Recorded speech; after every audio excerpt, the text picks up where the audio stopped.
We are going to continue our series on The Bible Explains, part 241. Today, we're going to continue our mini-series within the big series of The Bible Explains, entitled, Your Next Season is Coming, Part 20. Let's commit this verse to the Lord. Let us pray. Our dearest Father in heaven, we are so very thankful for how you have blessed us today. Thank you so much for the wonderful people who came here today to honor you, to worship you, and to receive your word. Thank you so much for the beautiful people who are joining us via online. Thank you so very much for the wonderful time of praise and worship. Truly, you inhabit the praises of your people, and there is nothing in the world like this. For in your presence there is fullness of joy, and indeed there is so much rejoicing in the house of the Lord, and we honor you today. We commit to you this learning time as we always do, and even as we always pray. Everything that will be said and done today, all by your grace, for your glory, we pray in the name of your Son, our Lord and Savior, Jesus Christ, by the power of the Holy Spirit. And everybody would just simply say, Amen. Amen. Palakpakan po natin ang Panginoon. Amen. Amen. Today we're going to talk about Ezekiel. Who is Ezekiel? Ezekiel was a priest and a prophet called by God while living in exile in Babylon around 597 BC.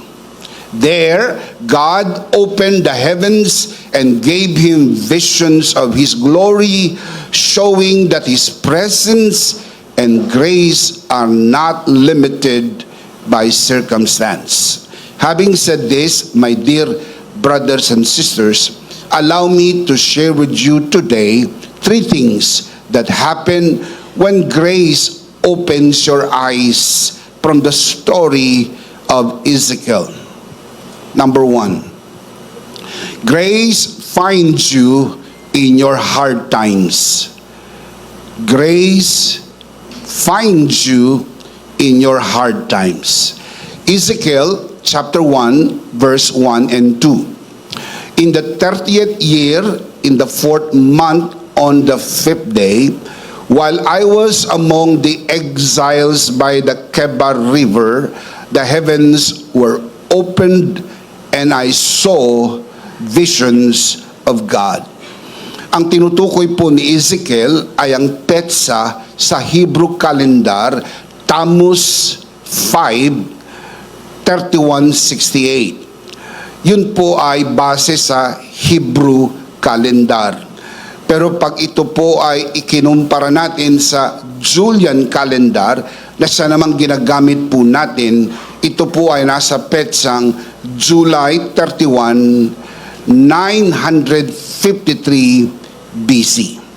Verse 2, on the 5th of the month, it was the 5th year of the exile of King Jehoiakim. Sino po si King Jehoiakim? Siya po ang King of Judah ng panahong iyon. Siya po ay 18 years old pa lang nang siya po ay maging King of Judah. 3 buwan pa lamang po siyang naghahari.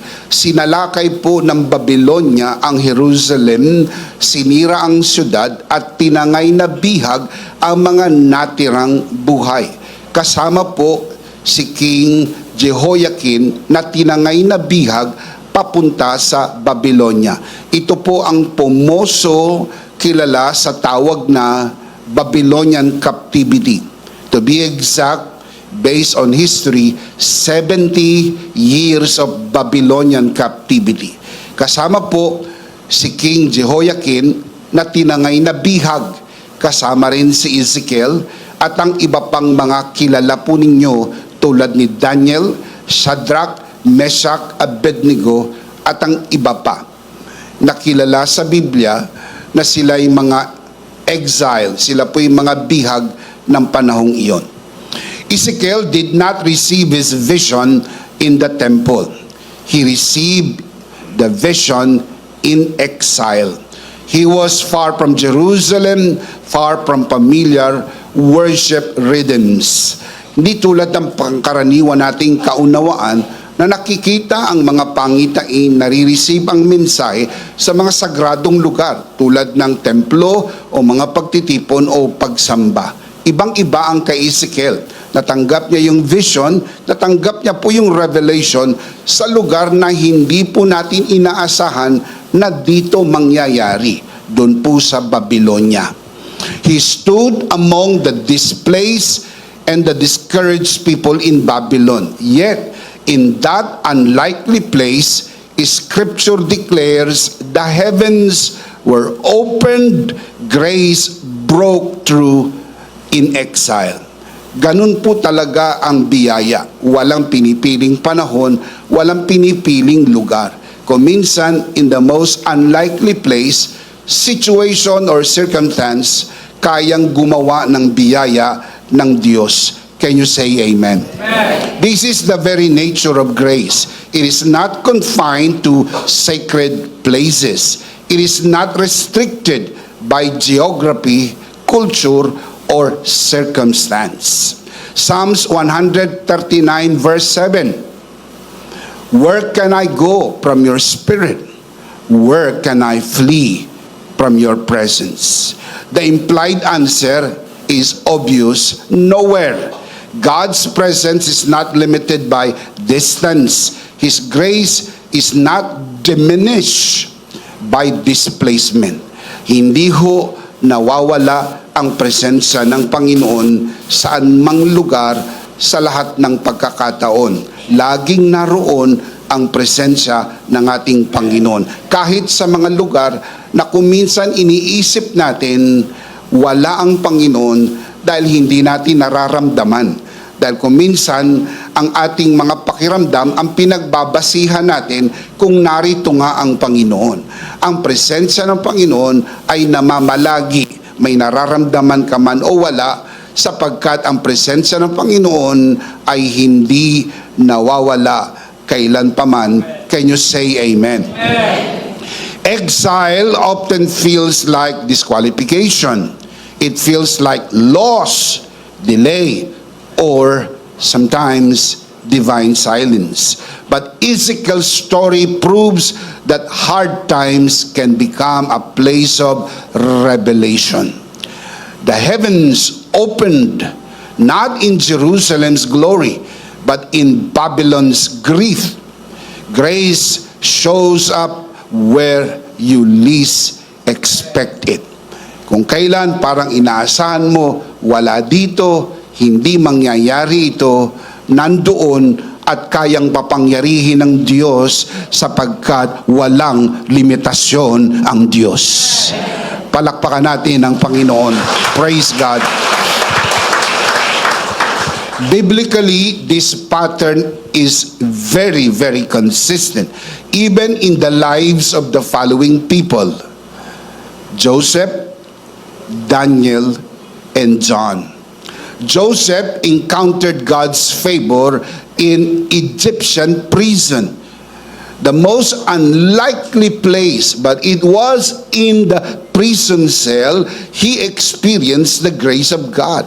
That is why you can read in the book of Genesis 39 repeatedly that the Lord was with Joseph, and Joseph found favor in the eyes of the Lord. Lagi, kahit sa lugar kung saan parang iniisip natin wala na ang pabor ng Diyos, pero naroon palagi ang pabor ng Diyos. Not only with Joseph, it is also true with Daniel. Daniel saw divine vision, the same as with Ezekiel in Babylon. Doon po sa Babylonia, naranasan po ni Daniel at nalaman po natin kung paano ang biyaya ng Diyos ay gumana sa kanyang buhay. Kung paano siya po ay pinagpala, pinaburan, iniangat ng Panginoon sa foreign land ng Babylon. We already talked about that nung ating pinag-usapan si Daniel. And I'm sure many of you still remember that today. Also, John experienced the revelation of Jesus Christ while exiled in the land or in the island of Patmos. Doon po siya in exile sa Patmos, pero it was on that place he received the revelation of Jesus Christ and he wrote the book of Revelation. Amazing. Hindi ho namimili ng lugar at pagkakataon ang biyaya ng Diyos. None of them, Joseph, Daniel, and John's situation were ideal or ideal circumstance para ma-receive nila ang revelation and grace ni God. Yet we see in the story that grace turned their isolation into illumination. Doon po sa parang mga lugar na madilim, doon po nagliwanag ang presensya ng Diyos at ang kapahayagan ng Diyos at ang masaganang biyaya ng Diyos. Can you say amen? Amen. Palakpakan natin ang Panginoon. Praise God. That is why I am telling you today, especially those who are watching this broadcast, if you feel displaced, if you feel displaced emotionally, spiritually, or even circumstantially, remember this: grace is not absent. Grace is never absent. Why we say this confidently?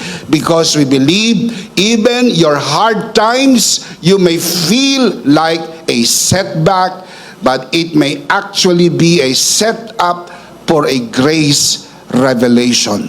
The God who opened the heavens in Babylon is the same God who opens understanding in your hard times. Sa mga panahon na parang nahihirapan ka, may mga challenges sa marriage, sa family, financially, emotionally, and all aspects of your life. Huwag po tayong dapuan ng panghihina ng loob. Huwag tayong masiraan ng loob. Laging dakila ang biyaya ng Diyos sa lahat ng panahon.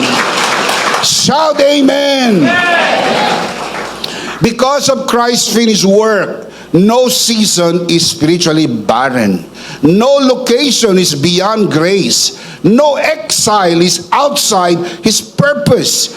The heavens remain open and grace still finds you right where you are, even in your hardest time.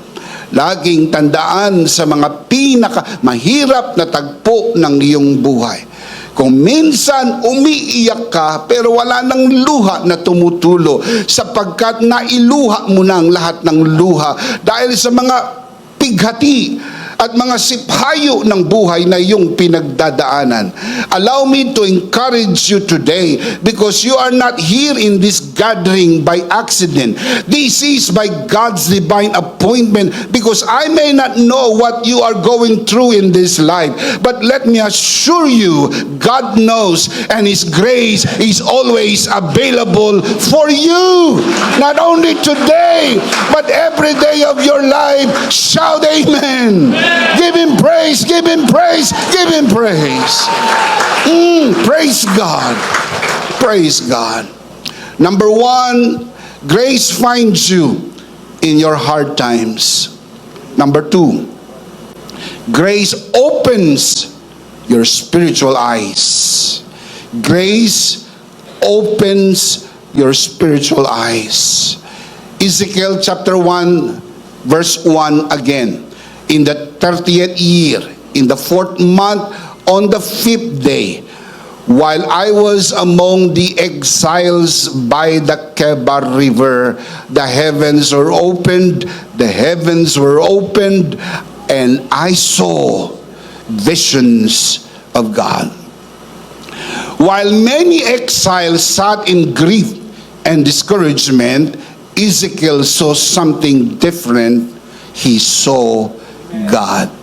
Mga kapatid, maraming mga tao ang nasa parehas na kondisyon, pero hindi nila nakikita ang nakikita ng iba. May mga tao nga nakikita ay puro negatibong bahagi ng buhay. Wala ng pag-asa, hindi na makakaahon, hindi na maayos yan. Walang-wala na tayong magagawa. Pero may mga taong nakikita ay ang magandang bahagi ng buhay, na kahit gaano kadilim ang buong magdamag, darating ang magandang umaga.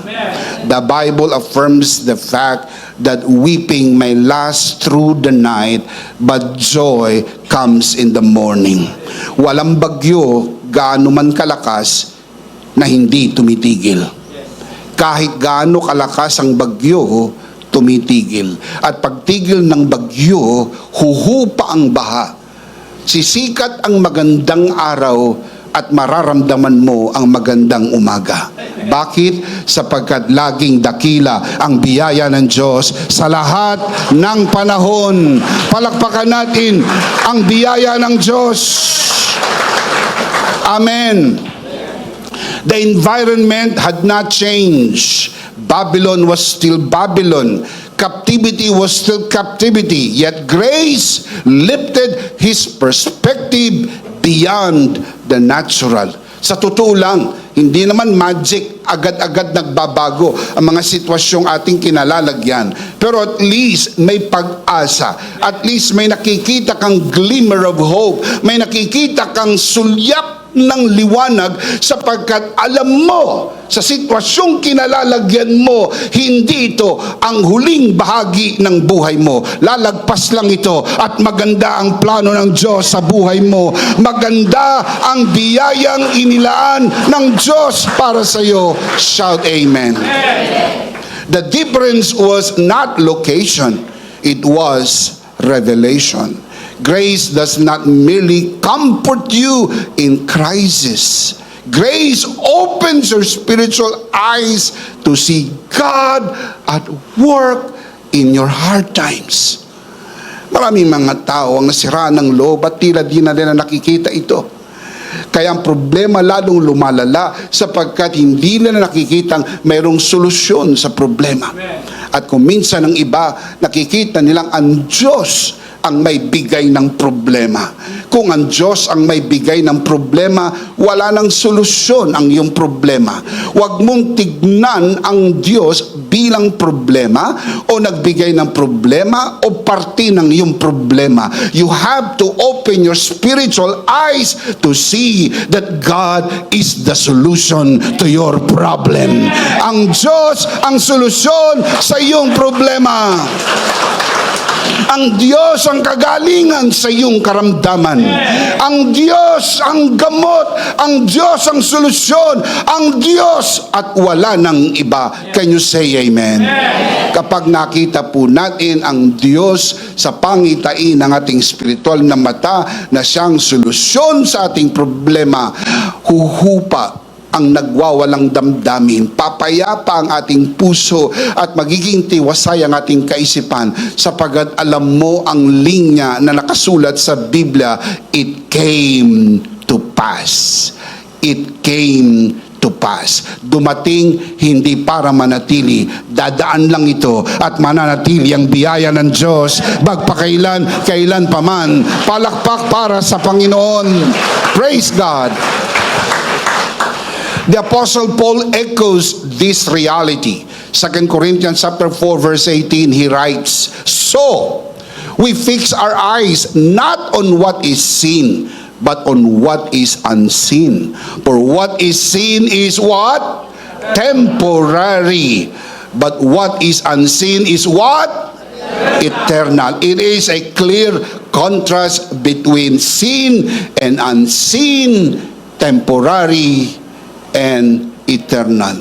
Sabi ni Apostol Pablo, nakatingin kami sa hindi nakikita. Paano mong tignan ang hindi nakikita? Gamit ang espiritual na mata. Grace trains your focus. It redirects your sight from the vision of the invisible, from the temporary to the eternal. The natural eye sees limitation. Grace enables your spiritual eyes of faith to see the unlimited favor of God. Anong sinabi ng mga alagad nang iniabot ng bata sa Panginoong Hesus ang 5 tinapay at 2 isda? What did the disciples of Jesus said? They just said, "What are these among so many?" Anong magagawa ng 5 tinapay at 2 isda sa napakaraming mga tao na ito? In fact, if you know who God is, hindi niya po kailangan ang 5 tinapay at 2 isda para punuan ang pangailangan ng libo-libong tao. He can provide out of nothing. Can you say amen?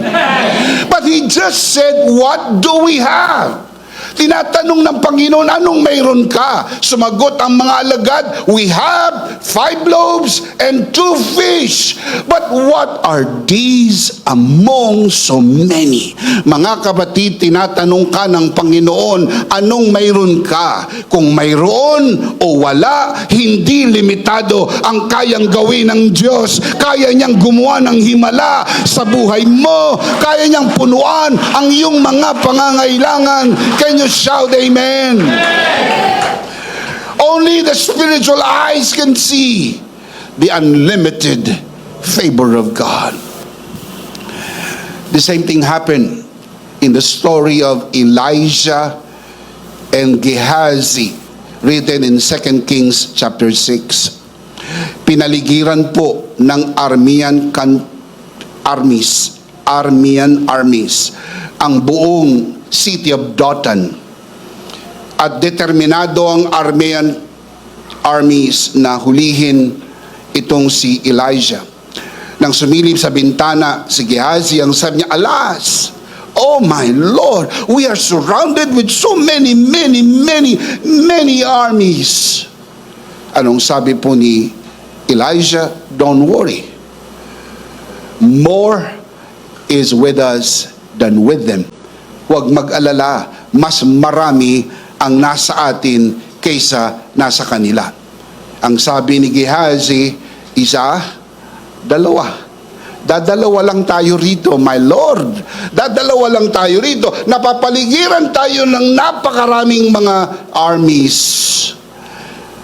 And Elijah prayed. He prayed to God, "God, open his eyes." Binuksan ng Panginoon ang mata ni Gehazi at nakita niya po ang nakapaligid sa kanila. God opened the servant's eyes and he was able to see heaven's army was already surrounding and protecting them. Mga kapatid, meron kang hindi nakikita pero totoong nangyayari. Hindi ka iniiwanan ng Panginoon kahit kailan. Protektado ka ng Panginoon. Iniingatan ka ng Panginoon. If only God would allow you to see, then you will see. But sometimes in the wisdom of God, He will not allow you to see, so you can begin to trust Him and walk by faith, because we walk by faith and not by sight. Sometimes He allows us to see, but many times He does not.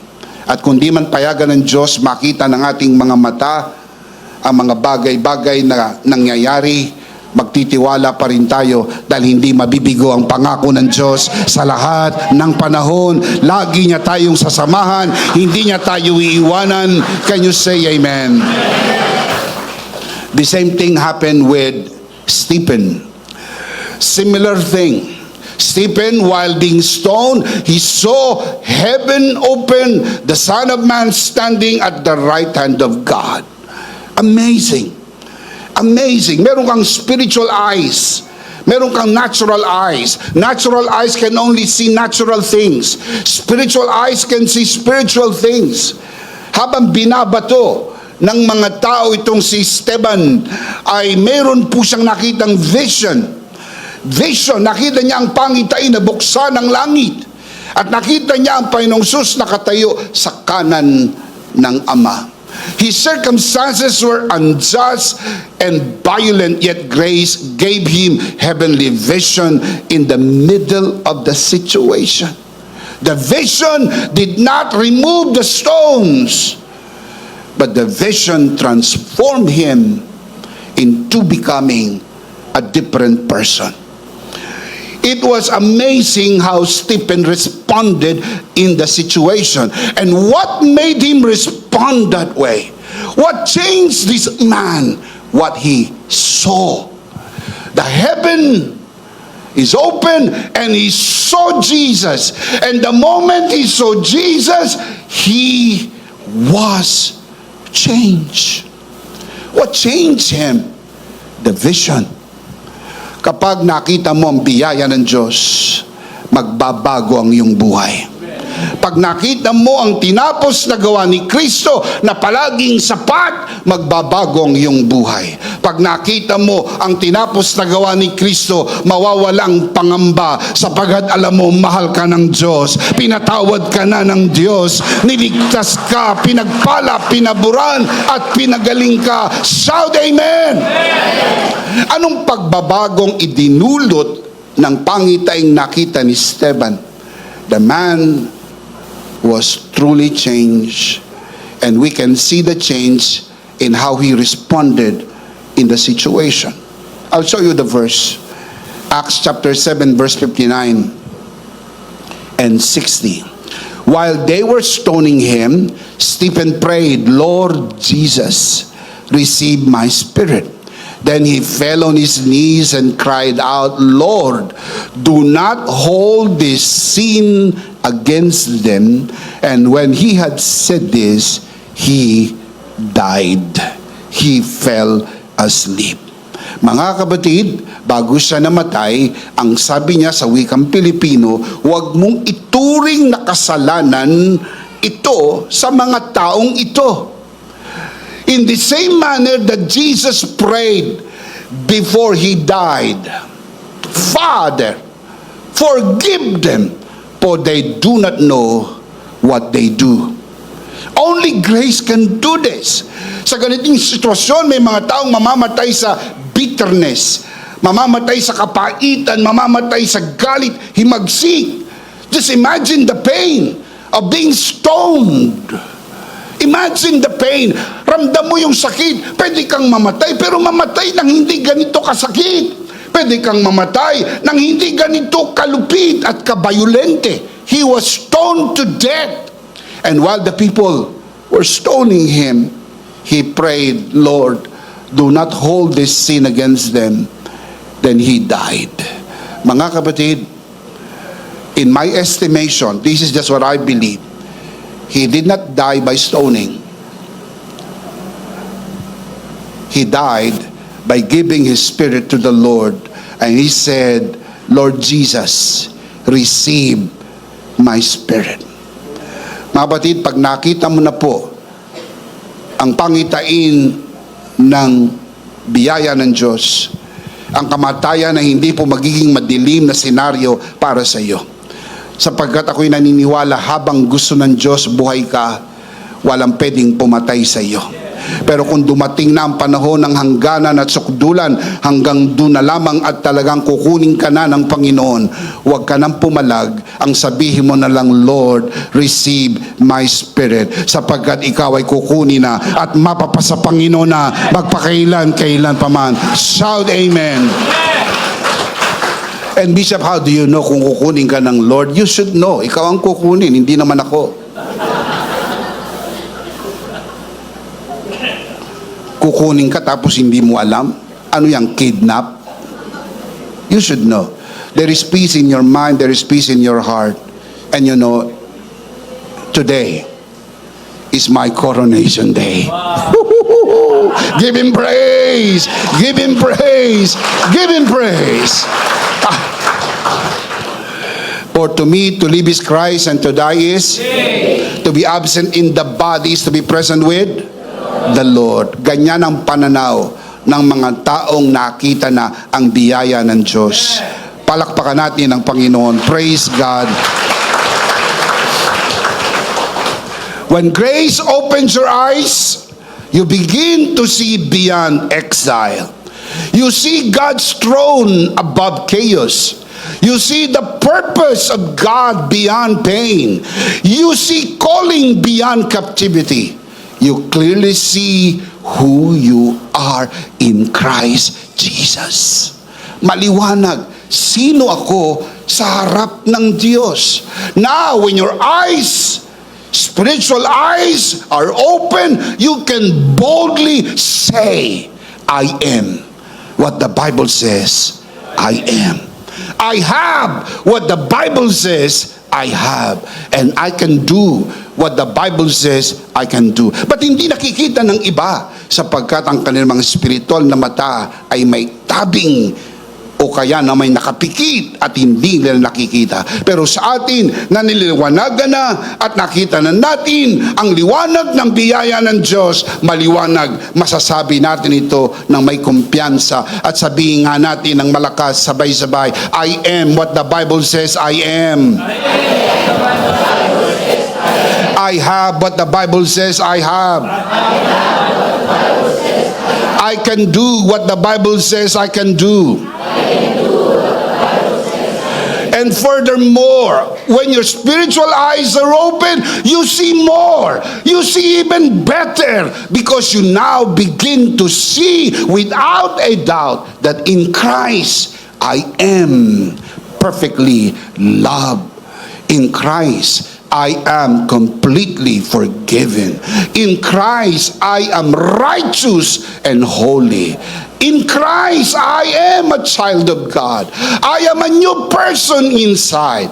I am blessed and highly favored. I am rich and godly. Take note, rich and godly. Not just rich. Many people are rich but ungodly. And some people are godly and purposely embrace poverty with the wrong belief. May mga naniniwala na kapag mahirap ka, ikaw ay maka-Diyos at malapit ka sa Diyos, which is very, very wrong. Hindi ko po sinasabi na walang mahirap na malapit sa Diyos. Pero hindi mo kailangan maging mahirap para maging malapit ka sa Diyos. Ang nakasulat sa Biblia ay ito, si Jesus, bagaman mayaman, ay naging mahirap alang-alang sa atin upang sa kanyang paghihirap, guminhawa ang ating buhay. Pagpalain tayo at paboran ng Diyos. Nakakagulat pero totoo. Meron pong tinatawag silang poverty theology. That you have to embrace poverty so you can be with God or you can be so close with God. Akapin mo ang kahirapan at pag ikaw ay mahirap, malapit na malapit ka sa Diyos. Nothing could be farther from the truth. Hindi po totoo ng kahirapan ang nagpapalapit ng tao sa Diyos. Ang nagpalapit sa atin sa Diyos ay ang tinapos na gawa ni Kristo sa krus ng Kalbaryo. Shout amen. Kaya may mga tao ang masamang bintang. Si Bishop Amy Eka ay nagtuturo ng prosperity gospel, which is not true.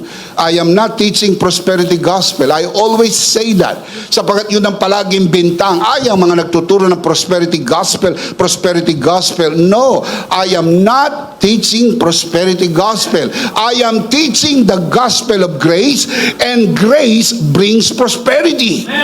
Ang prosperity po is only part of the gospel. Kayo po ang buhay na saksi. Hindi po linggo-linggo itong naririnig yung mensahe tungkol sa pera, pera, pera, pera.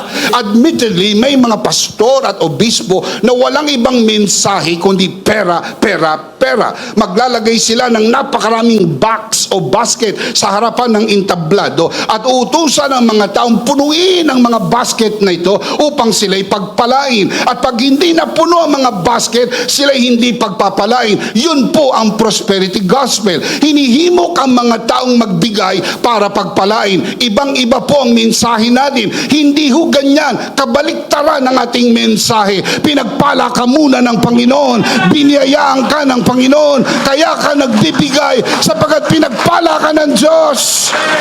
Shout amen. Pag hindi nyo napuno ang mga basket na ito, hindi kayo pagpapalain. Hindi mo ba pwedeng tignan sa isang pananaw sa tinapos ni Kristo na kaya namin punuin ang mga basket na yan dahil pinagpala na kami ng Diyos, biniyayaan na kami ng Diyos, at dahil sa pagpapala at pabor ng Diyos. Shout amen. Everybody say, in Christ I am rich and godly. Mas malakas pa. That is what we teach. Nagtuturo tayo ng gospel of grace that brings prosperity. But we do not teach prosperity gospel. Prosperity gospel is wrong. There is no such thing as prosperity gospel. There is only one gospel, and the gospel is the gospel of grace, and the gospel of grace brings blessing, favor, abundance, and prosperity. Can you say amen? Nagtuturo daw ako ng prosperity. Opo naman. Hindi ko itinatanggi doon sa mga nanonood sa broadcast na ito. I am admitting the fact that I teach prosperity for the simple reason that I cannot teach poverty. Dalawa lang ang pagpipilian. Nagtuturo ka ng poverty o nagtuturo ka ng prosperity. I teach prosperity as a result of the gospel of grace. Hindi ho magbigay para pagpalain. Nakapagbibigay ka dahil pinagpala ka na at pinaburan ka na ng ating Panginoon. Shout amen. Shout amen. Malakas sa palakpakan para sa Panginoon. Praise God. In Christ, I am healed and healthy. I am anointed. I am an ambassador of Christ. I am divinely protected. I am inseparable from Christ. I am redeemed from the curse. Wala nang sumpa. Si Kristo'y naging sumpa alang-alang sa atin upang lumaya tayo sa sumpa. Pinutol na po ang sumpa, kaya wala nang namamanang sakit. Lahat ng sakit ng mga ninuno ninyo ay tinunaw ng krus ng Kalbaryo. Ikaw ay malusog, malakas, masigla, pinagpala, pinaburan. Ikaw ay anak ng Diyos. Bakit kabisat nangyayari sa mga tao na namamana-mana ang sakit? Alam niyo kung bakit? Mind conditioning. Yun po yung kanilang pinaniwalaan, yun ang sinasabi nila, kaya yun ang nangyayari. You have to renew your mind. Never say anything you do not want to happen. Pag sinabi mo ang tatay niya na yung sakit ng puso, ang nanay niya may sakit sa atay, ang nanay niya ay may sakit sa kung ano-anong sakit, mamanahin ng mga anak. Napaniwalaan, sinabi, nangyari. Ngayon, kung ikaw ay nagbago na ng kaisipan, huwag mong paniwalaan ang sinasabi po ng mga tao, paniwalaan mo lang ang sinasabi ng Biblia kay Kristo. Siya ay nabitin sa krus, naging sumpa. Inakit niya lahat ng sumpa sa kanyang dugo ang katawan upang tayong nasa ilalim ng sumpa ay mapalaya at ma-enjoy natin ang pagpapala at pabor ng Diyos. Shout amen. Sino lang ang nakakakita nito? Ang mga taong nabuksan ang spiritual na mata. That in Christ, I am redeemed from the curse. In Christ, I am God's new habitation. In Christ, I am complete. In Christ, I reign in life. In Christ, I have eternal life. I have the love of God. I have the fruit of the Spirit. Mga kapatid, sa totoo lang, ang mga bagay-bagay na ito ay hindi nakikita ng iba. Ang nakakakita lang nito ay ang nabuksan ang pananaw at ang paningin, espiritual na paningin, at nakita nating sapat na ang tinapos na gawa ni Kristo sa krus ng Kalbaryo para sa atin. And if you believe that, shout amen. Palakpakan natin ang Panginoon. Praise God. Praise God. Number 2, grace opens your spiritual eyes. Number 3, I'll close with this. Grace calls you to speak life. Grace calls you to speak life. In Ezekiel chapter 37, verse 1 to 10, he stood in a valley full of dry bones, lifeless. scattered, hopeless. Then came the command, prophesy to these bones and say to them, dry bones, hear the word of the Lord. Ezekiel 37 verse 4. Grace did not merely show Ezekiel the problem representing the dry bones, but also grace commanded Ezekiel to address the problem. May mga tao ang nakikita lang yung problema. Hindi nakikita yung solusyon sa problema. Kaya laging gustong pinag-uusapan yung problema, kaya hindi nalulutas ang problema. Pag nakita mo ang problema, dapat makita mo may solusyon sa problema. Dahil laging tandaan, lahat ng bagay may katapat. May langit, katapat lupa. Lahat ng bagay. Wala pong bagay sa mundo na walang katapat. Ang katapat ng problema mo ay ang biyaya ng Diyos. Ang katapat sa sakit mo ay ang tinapos na gawa ni Kristo. Sa kanyang sugat, magaling ka na. Ang katapat ng iyong pangailangan ay ang probisyon ng Diyos. Nakita po ni Ezekiel, a valley full of dry bones. And God spoke to him, prophesy to these bones. Of course, Ezekiel 37, prophetically and literally, these dry bones refer to the house of Israel. They came to life nationally on May 14, 1948. Totoo po yun. Yun po talaga ang prophetic meaning ng Ezekiel 37. They came to life as a nation, May 14, 1948, when Israel once again became a nation. On this special day, Prime Minister David Ben-Gurion said, ito yung kanyang sinabi, on the day of May 14, 1948, he reads the Declaration of Independence. Ezekiel 37 has been fulfilled, and the nation of Israel is hearing the footsteps of the Messiah, Ha-Mashiach. Yung binasa ko po sa inyo, Ezekiel 37, prophetically, ay naganap na noong May 14, 1948. That is literal. Yung dry bones representing to the house of Israel, they came to life May 14, 1948. But that is another sermon to preach. What I want you to see today is not just prophetically, but also spiritually. Spiritually, we find the fullness of this through the finished work of Jesus. Through his death and resurrection, he defeated sin and death. The ultimate dryness of humanity. The valley of dry bones ultimately points to the resurrection power. Listen, prophetically, it points to the house of Israel. But spiritually, it points to the finished work of the Lord Jesus. Why? Look at the verse. Ephesians chapter 2 verse 1 declares that we were dead in transgressions. But verse 5 tells us God made us alive with Christ. Tayo po yung dry bones, spiritually speaking. Dry bones, the whole humanity representing the dry bones. Prophesy to these dry bones. Spiritually, it all happened on the cross of Calvary when Jesus died and rose from the dead after 3 days. It was us who was resurrected through the finished work of Jesus.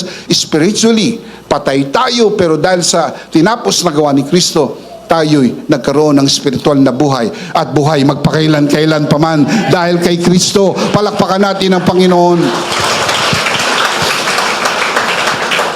The same God who told Ezekiel to speak life to the bones has spoken life over us through Christ Jesus.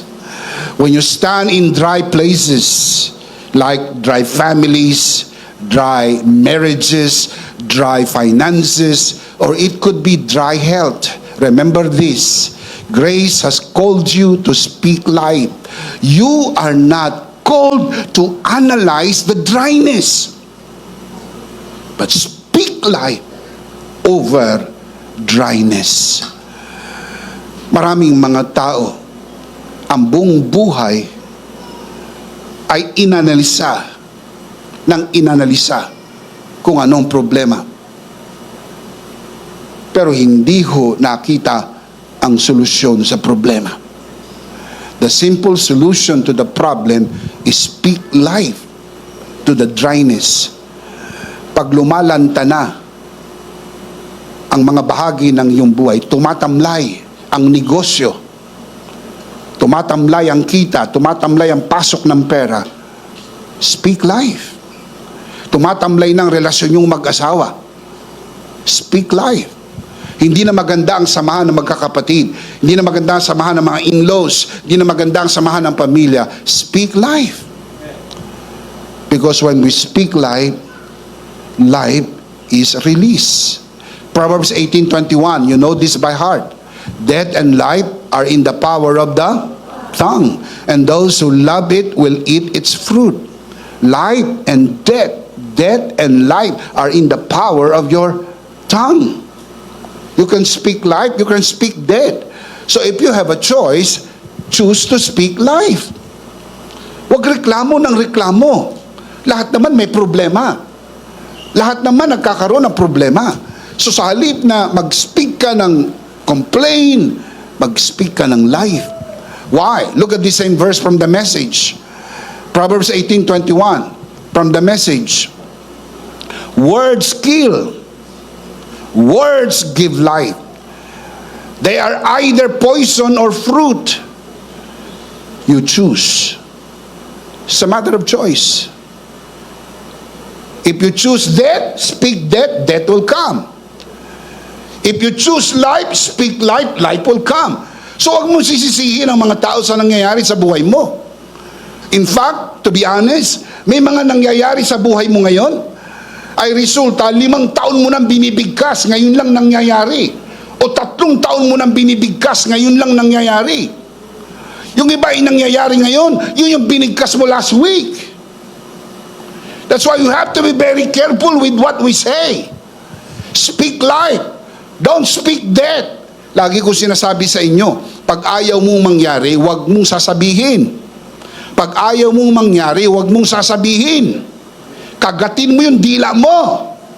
At kung hindi mo kayang kagatin, ipakagat mo sa iba. Pero huwag mong bigkasin yung ayaw mo mangyari. Dahil pagka binigkas mo, lumalabas po dyan buhay at kamatayan. When God said, light be, and light came. Why? Because God spoke light. Light came. When Jesus spoke death over the fig tree, death came and the fig tree died. Life and death are in the power of your tongue. Never say anything you do not want to happen. On the contrary, always say what you want to happen. That is why we always say, I am Charito. I am blessed and highly favored. I am a child of God. Give Him praise, give Him praise, give Him praise. Come on, everybody say, I am Charito. I am blessed and highly favored. I am a child of God. Ang sabi ng Panginoon, kung anong narinig kong sinabi nyo, siya kung gagawin sa inyo. At dahil yun ang ating paniniwala, nakahanda tayo sa gagawin ng Panginoon. Ihanda mo ang iyong sarili. Itinakda ka para sa pagpapala. Itinakda ka para sa kalusugan. Itinakda ka para sa mahabang buhay. Itinakda ka para sa biyaya at pagpapala. If you believe that, shout amen. Palakpakan natin si Lord. Praise God! Praise God. To speak life is a choice. It is a grace-filled choice. Choose to speak life over every dryness in your life so that you may enjoy the life you have in Christ Jesus every day. Do you want to enjoy His God-given life to you every day? Do you want to enjoy God's grace every day? Amen. Speak life. Can you say amen? Amen? Let's see them again. 3 things when grace opens your eyes. Basahin natin, malakas. Umupo ng maayos. Isuot ang sinturong pangkaligtasan. This is the touchdown. Let's read these 3 points out loud. Ready? Number 1. Grace finds you in your heart. Number 2. Grace opens your spiritual eyes. And number 3. Grace calls you to speak life. Now, let me give you the life application. Number 1, stay assured grace has no limits.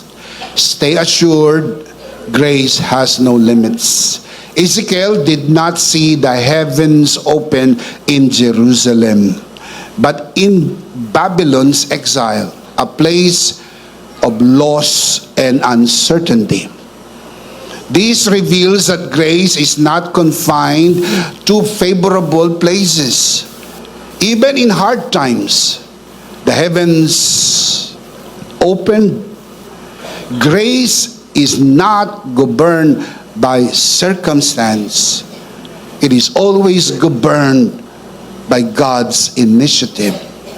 Stay assured, the same grace that opened the heavens for Ezekiel is at work in your life today and every day of your life. Right where you are, grace is present, grace is always active, and grace has no limits. If you believe that, say amen. Amen. Number 2, see yourself as a favored child of God. See yourself as a favored child of God. Grace lifted Ezekiel's sight beyond exile and gave him heaven's vision. In the same way, grace enables you to see yourself not through your situations but through the finished work of Christ. You have to see yourself through the lens of the finished work of Jesus Christ. Grace does not see you in exile. He sees you in Christ, accepted, favored as His child. Kaya lagi nating sinasabi, I am a child of God. Amen. Dahil pag tinignan ka ng Diyos, ang tingin niya sa iyo, anak ng Diyos. Bakit? Sapagkat ikaw ay tinubos ng banal na dugo ng kanyang bugtong na anak sa krus ng Kalbaryo, and we become part of God's family, and we are God's children. Can you say amen? Number 3, I'll close with this. Speak life over your dead situations. Speak life over your dead situations. When Ezekiel stood in the valley of dry bones, grace did not tell him to analyze the dryness. No, grace did not tell him to analyze the dryness. Grace commanded him to speak life. Ezekiel did not create life. Ezekiel released what grace had authorized. Nakikita niyo po, hindi po si Ezekiel ang gumawa ng buhay. Nirelease lang ni Ezekiel ang buhay ayon sa pahintulot na naibigay sa kanya. Mga kapatid, ang buhay ay nasa loob na po ng ating born-again spirit. Diniposit ng Diyos sa ating born-again spirit the very life of God. You can speak, you can release life over your marriage, over your family, over your business, over your situation that's seemingly dry. Life can be released by speaking life. Because of Christ's finished work, you do not speak hoping life will come. You speak with certainty from the life He has already secured in you. Binigay na ang buhay, i-release ang buhay. I-release mo sa iyong pang-araw-araw na buhay upang malakad mo sa araw-araw ng iyong buhay ang buhay na ibinigay sa iyo ng Panginoon. Ma-enjoy mo ang buhay ng anak ng Diyos, pinagpala, pinaburan, ninitian ng langit, dahil ikaw ay tagapagmana ng buhay na walang hanggan. Praise God, praise God, praise God. Let's look at this. This is very, very important. Do not let dryness silence you. Speak hope in despair. Speak life in fear. Speak life in dead situations. The same grace that raised Christ from the dead now works in the inside of you. And when grace calls you to speak, what happened? Life is released. Huwag mong itago ang buhay sa loob. I-release mo ang buhay sa pagsasalita ng buhay. Can you say amen? Let's see them again. 3 life application, malakas, sabay-sabay. Ready? Number 1. Number 2. And number 3. Stay assured, grace has no limits. See yourself as a favored child of God. Speak life over your dead situations. And the big idea is, in Christ, my next season is coming, and I have a news for you. Your next season is a season where grace opens your spiritual eyes and see life amidst dryness. Dakila ang biyaya ng Diyos. Amen. Of course, we do not want to end the broadcast without giving you the opportunity to receive Jesus today. Be saved, because this is the beginning of your new season. Jesus is your new season. Kung nais mong tanggapin ang Panginoon sa iyong puso bilang Panginoon at sarili mong tagapagligtas, sumunod ka sa panalangin ng pagtanggap. Inaanyayahan ko na itaas mo ang iyong 2 kamay, at hinihiling ko naman sa lahat ng narito sa bulwagan na ito, kung hindi ka labisan at alam kong hindi naman, taas natin ang ating 2 kamay, samahan natin ang ating mga panauhin na nasa broadcast at sumunod sa panalangin ng pagtanggap. Ariin mo ang mga katagang bibigkasin na mula sa puso, panalangin ng pagtanggap. Manalangin tayo. Panginoong Jesus, ako po'y makasalanan. Hindi ko po kayang iligtas ang aking sarili. Ako'y mapapahamak ng hiwalay sa iyo. Narinig ko po ang mabuting balita. Ako po'y naniniwala. Tinatanggap kita sa aking puso bilang aking Panginoon at aking tagapagligtas. Salamat po, pinatawad mo na ang aking mga kasalanan. Isinulat mo na ang aking pangalan sa aklat ng buhay. Sa pangalan ni Jesus. Amen. Ako na lang po mananalangin, Ama, sa oras na ito, itinataas ko po sa iyong harapan at ipinagkakatiwala ko po sa inyo ang sino mang sumunod sa panalangin ng pagtanggap sa unang pagkakataon, sa loob man ng bulwagan na ito, lalo na po sa mga nanonood sa broadcast na ito, pinagkakatiwala po namin sila sa iyong kagandahang loob na sila'y lumago sa biyaya at sa bagong natagpuang pananampalataya. Sa pangalan ng Panginoon Jesus, tayong lahat ay magsabi ng Amen. Palakpakan po natin ang Panginoon. Praise God. Tayo po ay dumako sa gawain po ng banal na komunyon. Sa mga nanonood sa broadcast, kunin po natin ang ating communion elements, and let's do this together.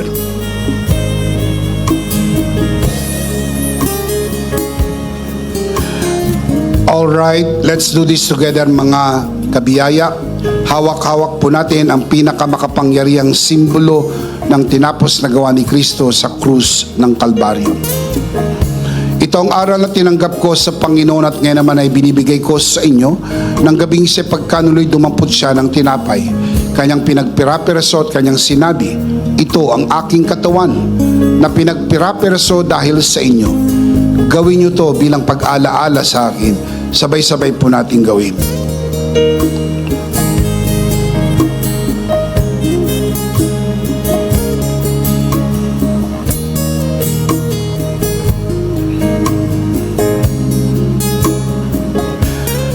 Gayon din naman matapos maghapunan ay kanyang hinawakan ng saro at kanyang sinabi, ito ang saro ng bagong tipan na pinagtibay ng aking dugo. Gawin niyo to bilang pag-alaala sa akin. Sabay-sabay po natin gawin.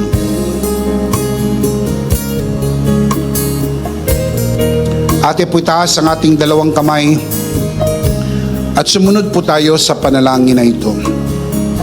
Aming Ama, maraming salamat po sa aming Panginoong Hesukristo. Panginoong Hesukristo, maraming salamat po sa iyong banal na dugo na iyong itinigis sa krus ng Kalbaryo. Dahil po dito, lahat ng aming kasalanan ay iyon ang pinatawad.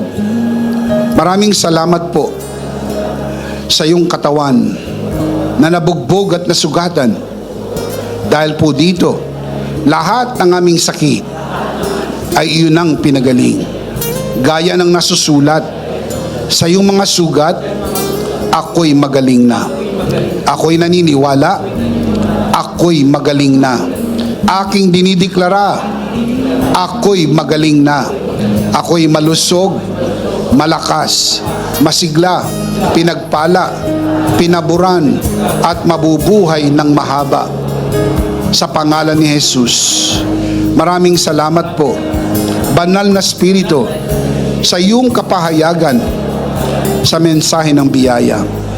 Sa pangalan ng Panginoong Jesus, Amen. Amen. Palakpakan natin ang Panginoon. Praise God. Praise God. Isang beses pa, malakas, sabay-sabay. Ano po ang big idea? Mas malakas pa.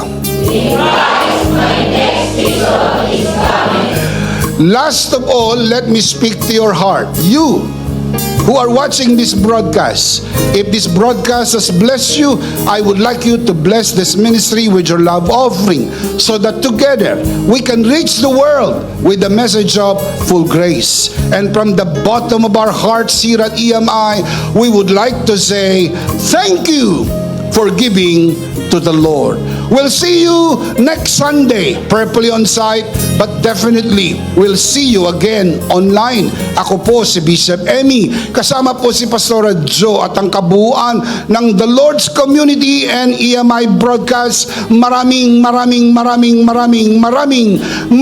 salamat po. Stay a bit for more announcements. Stay blessed and stay connected. Always remember, in Christ you are forever. Sarito!